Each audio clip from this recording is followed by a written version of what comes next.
All right, so I want to talk about the ribs now. And so what we have is just typical ribs here, and then they attach to the sternum here through these costal cartilage. So whenever you see the word costal, it's referring to the ribs. So the costal cartilage is going to attach the ribs to the sternum itself. The sternum is basically that breastbone.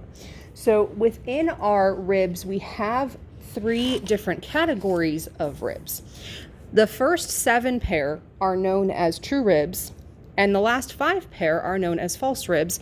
And then we have a further subdivision of the last 5 that are known as floating. So when we talk about how many pairs of ribs, we have 12 pairs of ribs. Remember, we have 12 thoracic vertebrae. Those 12 thoracic vertebrae are going to be where our ribs are attaching. So when we talk about our true ribs, the first 7 pairs, which you see up here, you'll notice that they have a direct attachment to the sternum via their own costal cartilage. But as you get past the first 7, these last ones down here and these back here either don't have a connection at all, which you can see back here, or they have to use somebody else's costal cartilage to get up to the sternum.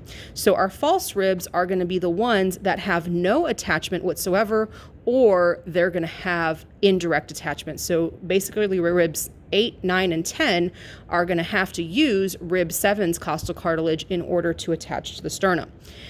The last 2 are false ribs, but they're specifically floating ribs. And the reason they're floating ribs is because these 2 don't have any attachment whatsoever. My fingers are touching the edges. They have absolutely no attachment to the sternum whatsoever. So true ribs are going to be 1 through 7. They have direct attachment to the sternum. Ribs 8, 9, and 10 are part of your false ribs. They have an indirect attachment. And then 11 and 12 are going to have no attachment. So those are the floating ribs.